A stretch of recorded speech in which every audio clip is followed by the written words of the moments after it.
आपकी बुक में दिया हुआ है कि दोआब शब्द का प्रयोग किया गया है। दोआब, ये क्या होता है दोआब, इस बात को जान लेते हैं। सबसे पहले इस बात को देखिए, दो नदियों के बीच का जो भाग होता है, जो क्षेत्र होता है, उसको दोआब कहते हैं। अब मान लीजिए कि भारत में क्या होता है, तो ऐसे सिंधु नदी बहता है और हिमालय से ही निकल के जम्मू कश्मीर से होते हुए अरब सागर में सिंधु नदी गिरता है। और यहाँ पे क्या होता है, हिमालय से ही निकल करके भारत के बीचों बीच बहती है कौन सी नदी, गंगा नदी। तो गंगा नदी और सिंधु नदी के बीच वाला जो भाग होता है, गंगा नदी और सिंधु नदी के द्वारा जो बनाया हुआ भाग होता है मिट्टी का मैदानी भाग, उसको कहते हैं दोआब, है ना। दो नदियों के बीच के भाग को दोआब कहते हैं। तो आपको कभी भी बड़े क्लास में जब जाएंगे और आपको दोआब शब्द से सामना होगा, दोआब शब्द को जानने की पढ़ने के बाद आपको मिलेगा दोआब, तो आप परेशान नहीं होइएगा, क्योंकि दोआब किसको कहते हैं, दो नदियों के बीच के भाग को दोआब कहते हैं। एक नदी ऐसे चल रही है, दूसरी नदी ऐसे चल रही है, इस बीच में जो मैदानी भाग बनेगा वो कौन सा भाग हो जाएगा, दोआब भाग हो जाएगा। चलिए अब हम लोग आगे पढ़ेंगे जलवायु के बारे में, एशिया का और आगे का जलवायु देखते हैं क्या है। देखें इधर क्या है, समुद्री भाग, इधर क्या है, हिंद महासागर। यही हिंद महासागर इधर क्या हो जाता है, बंगाल का खाड़ी बन जाता है, यहाँ अरब सागर बन जाता है। इधर क्या है, प्रशांत महासागर है। इधर क्या है, आर्कटिक महासागर है। तो एशिया के तीनों तरफ से समुद्र की स्थिति बना हुआ है। और पश्चिम से पश्चिमी भाग में क्या है, तो देश है, महादेश है यहाँ पे स्थिति, यूरोपीय महादेश और अफ्रीका महादेश। ऐसी स्थिति में क्या होगा, तो इसके आसपास का ना ज्यादा ठंडा ना ज्यादा गर्म मेरी टाइम क्लाइमेट यहाँ पे बना रहेगा। लेकिन ये बीच वाला भाग, ये सब भाग जो है कि वो क्या होगा, महाद्वीपता की स्थिति से प्रभावित रहेगा। तो इस चीज को हम लोग समझ गए। अब देखिए एक बात और जानिए, इधर जो है उत्तरी भाग जो है वो क्या है, तो आर्कटिक महासागर की ओर ढलान पृथ्वी का, ये जो एशिया महाद्वीप है उसका क्या है, ढलान उधर कम है, जिससे क्या होता है, तो इस क्षेत्र का जो नदी है उसका पानी बहुत कम गति से समुद्र में समाहित होती है, जिससे वहां उधर के भाग में दलदल की स्थिति बनी रहती है। और एक और बात क्या है, ये उत्तरी ध्रुव की ओर है, जिससे क्या होता है, यहाँ ठंडा काफी ज्यादा पड़ता है और ये एरिया हमेशा बर्फ से ढकी रहती है, बर्फ से जमी रहती है। तो इसीलिए वो उस एरिया में ठंड का प्रभाव अत्यधिक होता है। तो चलिए हम लोग जलवायु को देख लिए। अब देखिए एक और चीज देख लिए, ये क्या है, पूर्वी भाग। एशिया के पूर्वी भाग में, पूर्वी भाग का जो जलवायु होता है वो कैसा जलवायु होता है, मानसूनी जलवायु होता है, मानसूनी जलवायु होता है। इससे क्या होता है, तो काफी ज्यादा यहाँ पे वर्षा होता है, इस एरिया में काफी ज्यादा वर्षा पड़ता है, जिस वर्षा को यहाँ पे उस मानसूनी वर्षा तूफान को कहा जाता है टाइफून। टाइफून प्रशांत महासागर में मानसून के समय जब मानसूनी वर्षा होता है, तूफान उठता है, तो यहाँ पे टाइफून, उस नाम टाइफून के नाम से इस तूफान को जाना जाता है, जिससे इस एरिया को काफी नुकसान होता है, काफी प्रभावित होता है, जिसमें जापान, कोरिया, ये सब देश, इंडोनेशिया ये सब देश इससे प्रभावित होता है। चलिए इस चीज को हम लोग जान गए।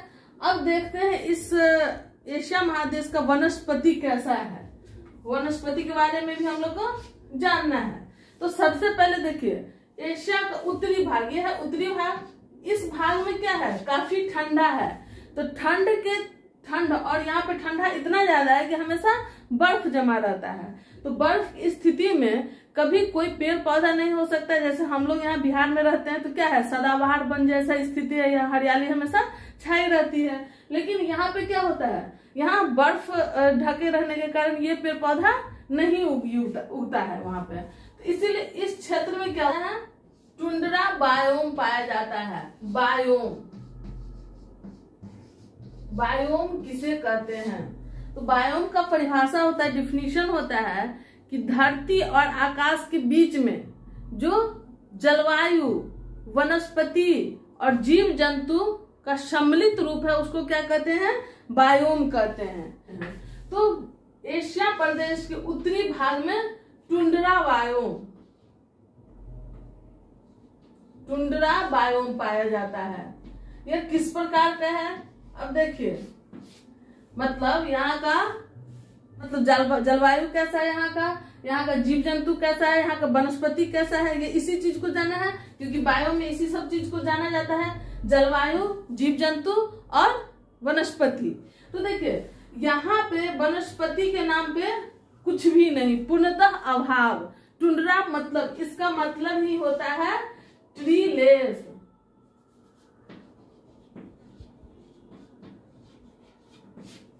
टुंड्रा का मतलब होता है ट्रीलेस, अर्थात वनस्पति रहित, मतलब वनस्पति इसमें पूर्णतः अभाव रहेगा। किस चीज का, वनस्पति का। सॉरी, यहाँ किस प्रकार का वनस्पति होता है, तो यहाँ पे छोटा छोटा झाड़ी वाला वनस्पति होता है जो बर्फीली एरिया में होता है। दूसरा, यहाँ पे जो प्रमुख जानवर होता है वो कौन सा जानवर होता है, रेनडियर। प्रमुख जानवर यहाँ का कौन सा है, रेनडियर।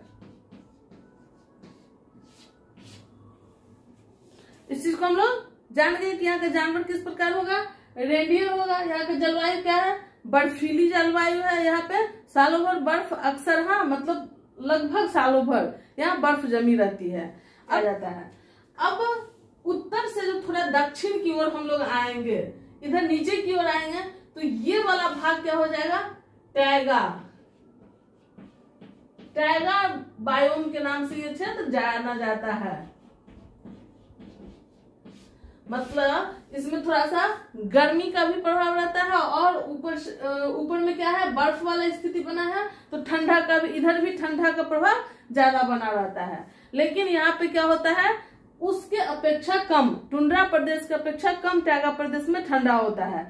तो यहाँ पे पेड़ पौधा उगता है, लेकिन यहाँ का पेड़ पौधा कैसा होता है, शंकुधारी पेड़ पौधा होता है, जिसकी पत्ती होता है, नुकीला होता है, जिससे उस पर बर्फ गिरने से क्या होता है, तो पत्ती पे से आसानी से फिसल करके बर्फ नीचे गिर जाती है और पेड़ पौधा जैसे ही धूप खिलता है तो आसानी से अपना भोजन प्राप्त करने के लिए सूर्य की रोशनी ग्रहण कर सकती है। तो टैगा प्रदेश कहाँ होता है, और जैसे ही टुंड्रा प्रदेश होगा उसके बाद वाला भाग क्या होगा, टैगा बायोम कहलाएगा, टैगा क्षेत्र कहलाएगा। इस चीज को हम लोग जान गए। इस क्षेत्र टैगा में किस तरह का जानवर पाया जाता है, टैगा क्षेत्र में लोमड़ी, सील, मिंक जैसा जानवर पाया जाता है। इसमें पेड़ कैसा होता है, तो पहले ही बताएं, शंकुधारी पेड़ होता है, जिसमें से कुछ प्रमुख नाम है। उस पेड़ का लार्च, पेड़ का नाम है लार्च, स्प्रूच, फर, इस पेड़ टैगा प्रदेश में, इस प्रदेश में पाया जाता है। इसके बाद वाला भाग जो होता है, ये भाग, ये क्या होता है, समशीतोष्ण भाग।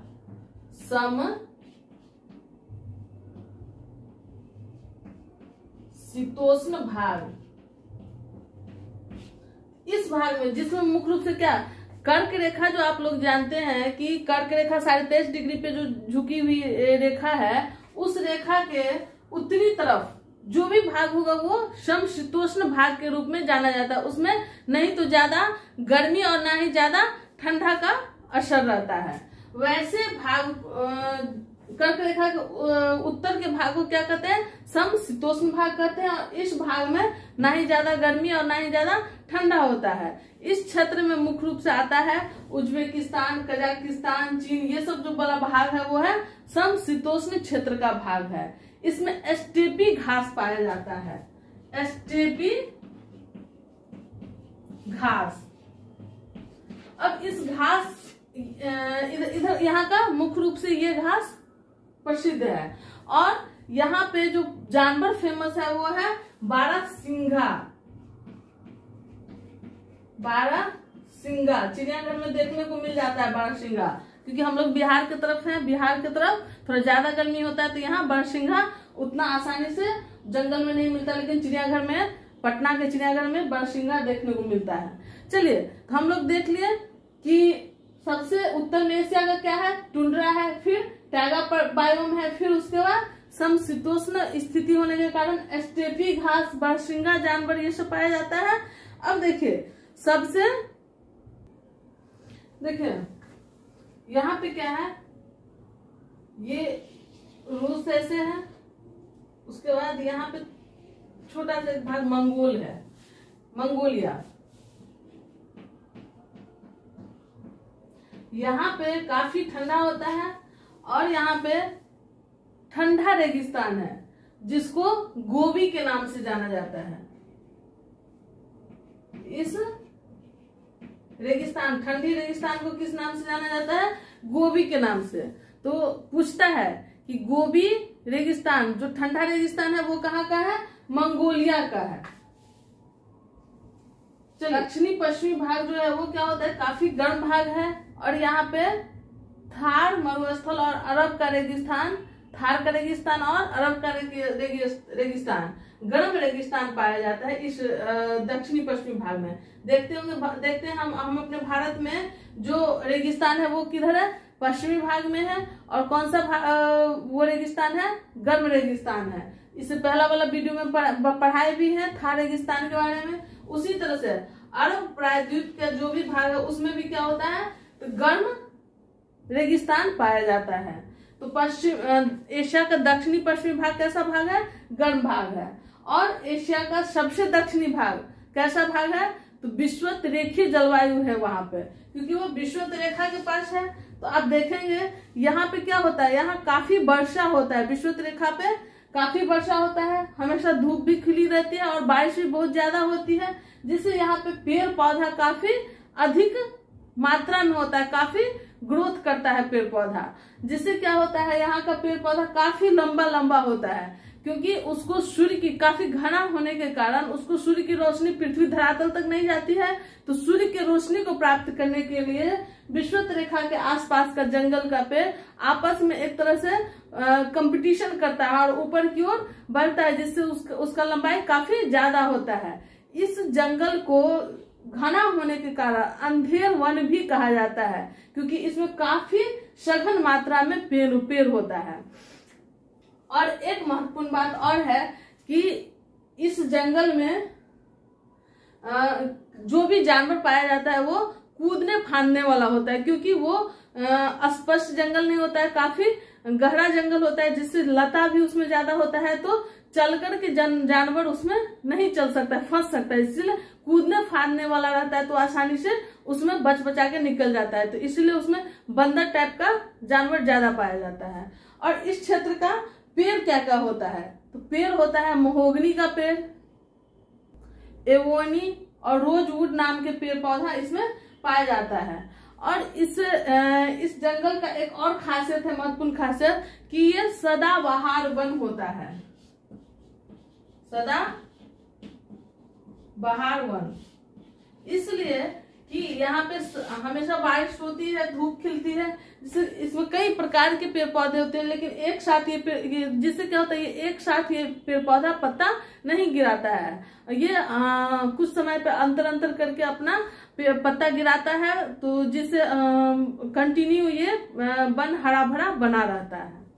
इस प्रकार हम लोग आज एशिया का जलवायु और वनस्पति के बारे में अध्ययन किया। अब हम लोग आगे पढ़ेंगे, एशिया का जनसंख्या का अध्ययन करेंगे, फिर उसकी संस्कृति का अध्ययन करेंगे।